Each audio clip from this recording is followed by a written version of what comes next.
Assalamualaikum, halo Pianos, kembali lagi di channel saya, channel American seputar informasi cryptocurrency ataupun Pi Network. Sebelum saya melanjutkan, jangan lupa tekan tombol like dan subscribe-nya, dan jangan lupa juga aktifkan notifikasi loncengnya agar setiap saya mengupload video terbaru ke depannya, tentunya Anda lah yang akan lebih awal menerima notifikasinya ya. Oke, sahabat Pianosku semua ya. Di sini saya ingin menyatakan bahwa Picoin sangat-sangat kecil kemungkinan untuk masuk exchange atau bursa gitu ya. Kok bisa demikian, Bang? Mari kita cari tahu bersama-sama sesuai berita ini gitu. Jadi ini langsung pernyataan dari Dr. Cheng Diovan.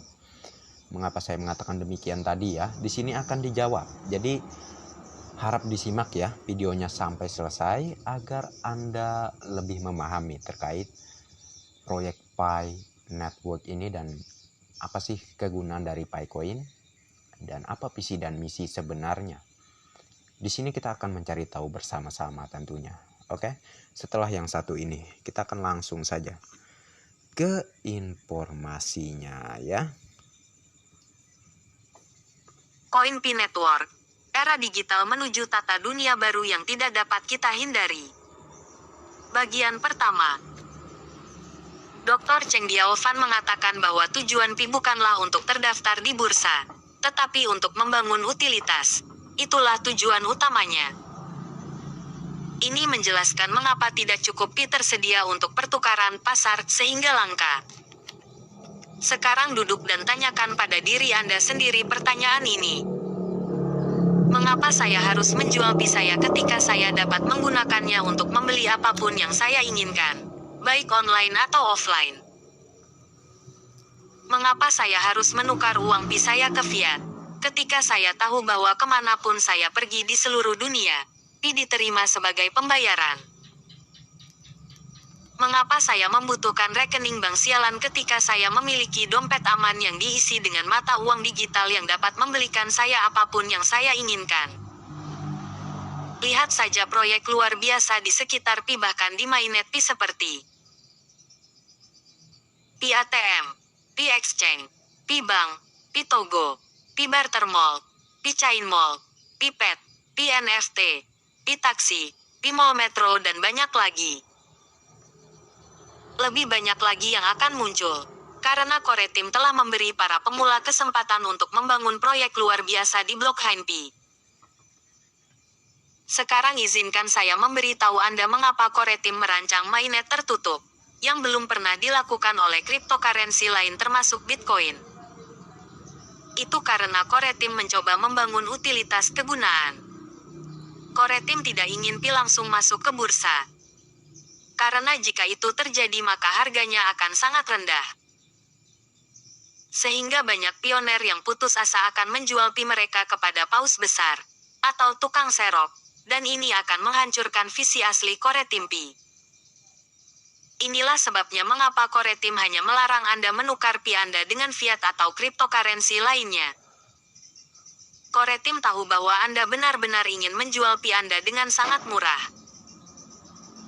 Itulah sebabnya mereka memperkenalkan sistem penguncian, karena ini akan memberikan cukup waktu untuk membangun lebih banyak utilitas. Ini adalah logika di balik GCV Global Consensus Value, bahwa akan ada lebih banyak utilitas untuk Pi.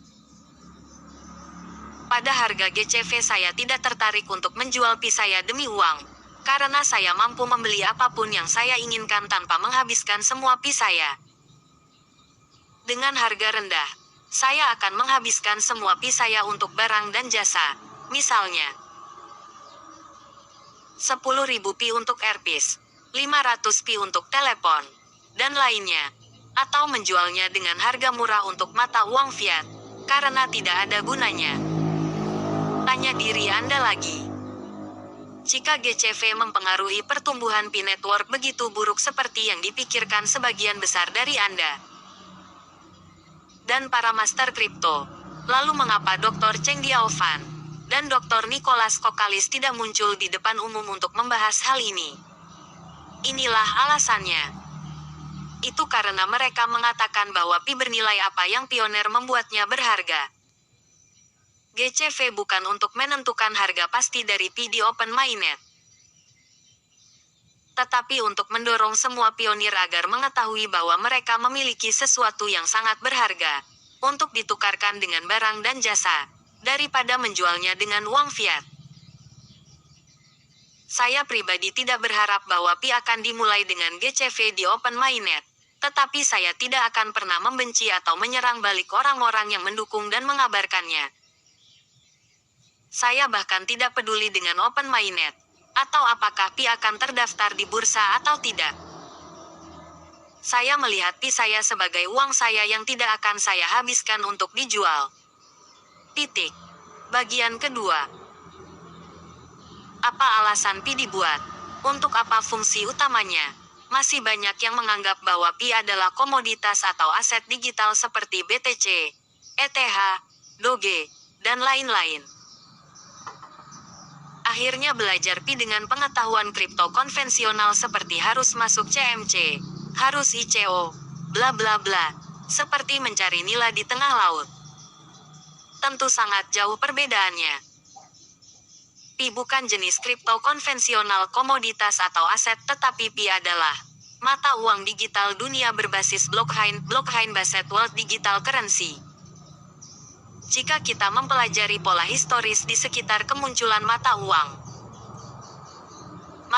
baru, maka tidak ada istilah penawaran dan permintaan, supply and demand untuk membuatnya bernilai.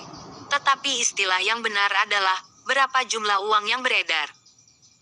Mari kita ambil contoh mata uang euro. Mata uang euro pertama kali muncul pada tanggal 1 Januari tahun 1999. Dan aktif diperdagangkan atau digunakan secara resmi pada tanggal 1 Januari tahun 2002. Artinya, butuh 3 tahun untuk mempersiapkan ekosistem terlebih dahulu, yang akan bersedia menggunakan mata uang euro. Euro digunakan oleh 19 negara Uni Eropa. Jumlah total uang euro yang beredar adalah 1,3 triliun euro dengan nilai 1 euro sama dengan $1.50. Dari penjelasan di atas, sekarang kita sudah mengetahui tentang mata uang Pi yang beredar. Dan saat ini masih sangat-sangat kecil peredarannya dibandingkan dengan mata uang euro yang digunakan oleh 19 negara Uni Eropa, yang membutuhkan 1,3 triliun euro beredar sehingga bernilai 1 euro sama dengan $1.50. Lalu, bagaimana dengan Pi yang saat ini saja dibutuhkan oleh 230 negara di dunia untuk diedarkan?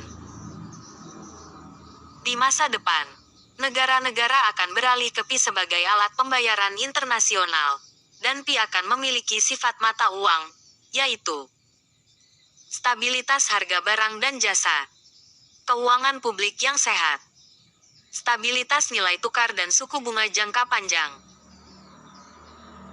Mata uang euro antara tahun 1999 dan pertengahan 2001, penggunaannya masih sebagian besar mata uang digital, dan distribusinya hanya melalui ECB, Europe Central Bank.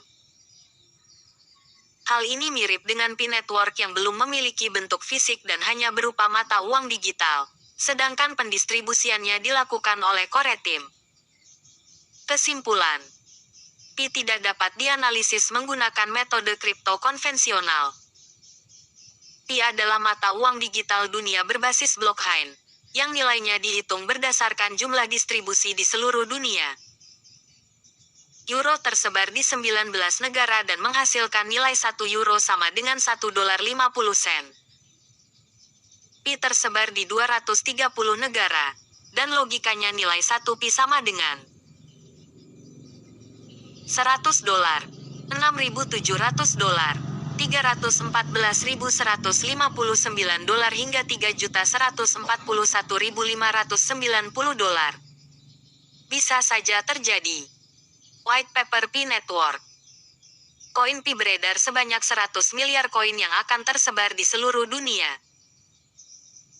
Rinciannya adalah 20% koin Pi untuk Core Team, dan 80% koin Pi untuk komunitas. Dari 80 miliar koin Pi, 65 miliar untuk penambang, 5 miliar untuk cadangan likuiditas, dan 10 miliar lainnya dimaksudkan untuk mendukung komunitas dan ekosistem yang akan dikelola oleh Yayasan Pi. Sampai hari ini, sekitar 20 miliar koin Pi telah ditambang selama mainnet tertutup. Setiap tahun Core Team akan melaporkan peredaran koin Pi, serta sisa jumlah yang belum diedarkan ke Pioneer. Ke depan, bagi negara-negara yang belum siap menerima kehadiran uang digital, negara tersebut akan semakin tertinggal dan terbelakang. Maka sudah saatnya tatanan dunia baru terbentuk. Dengan koin Pi, seluruh dunia siap untuk berbenah. Sekian. Salam cerdas Indonesiaku. Oke. Jadi kalau masih belum paham, ulang lagi dan ulang lagi ya. Karena banyak sekali yang request, gimana cara perhitungannya bang? Kok 1 Pi sama dengan 4,7 miliar? Aduh, abang ini ngelawak lah ya. Bikin perhitungan tanpa analisa yang tepat. Nih analisanya gitu ya. Ini perhitungannya ya. Silahkan diulang lagi kalau belum paham juga. Diulang lagi. Belum paham bang, diulang lagi. Sampai Anda benar-benar paham. Nah begitu ya. Jadi sebelumnya ada juga di video saya yang membahas terkait Picoin, berapa Picoin lah ya, saya lupa, yang dibeli sampai dengan berapa juta US dollar itu ya, saya lupa, pokoknya ada yang sebelumnya saya upload ya. Di situ kan bukannya Picoin belum bisa bang ditukar dengan uang fiat ataupun cryptocurrency lainnya, kok ada yang melakukan pertukaran Picoin dengan dolar. Nah ya, Anda perlu memahami ini ya, Anda perlu memahami ini ya. Di luar sepengetahuan pihak Core Team, banyak yang melakukan pertukaran Picoin dengan uang fiat.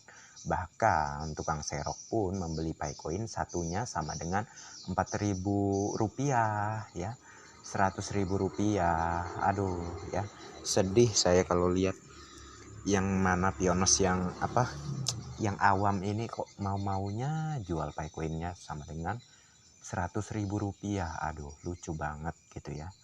Ini entah kurang wawasan mengenai teknologi Pi atau kayak gimana gitu.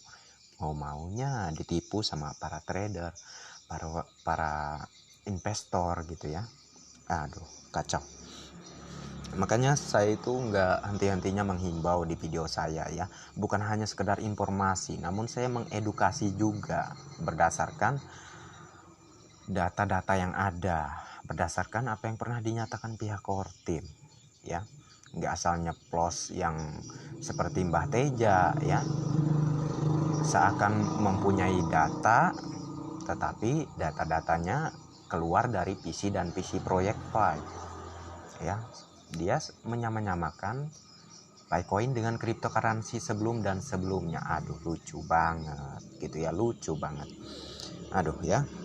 Jadi sahabat Pioneers ya, terkait Picoin yang ditukarkan dengan dolar ya, yang sampai jutaan dolar sebelumnya yang saya review di video saya itu, yaitu kan berdasarkan kesepakatan antar Pioneers dan Pioneers. Kalau dia ingin menukar Picoinnya dengan uang fiat, ya itu urusan dia, tanggung sendiri nantilah ya kalau sampai terdeteksi oleh pihak Core Team. Itu kan di luar dari sepengetahuannya pihak Core Team gitulah ya. Jadi kalau Anda ingin cepat-cepat menguangkan Picoin Anda ya bisa juga, silahkan, tidak ada yang melarang. Tapi akibatnya tanggung sendiri, akun Anda dibekukan sampai dengan 100 tahun ya. Ya kalau Anda masih hidup sih masih nggak jadi masalah ya. Mungkin umur Anda melebihi dari 100 tahun gitu ya. Umur Anda sampai dengan 300 tahun mungkin ya bisa nanti nyairinnya ya.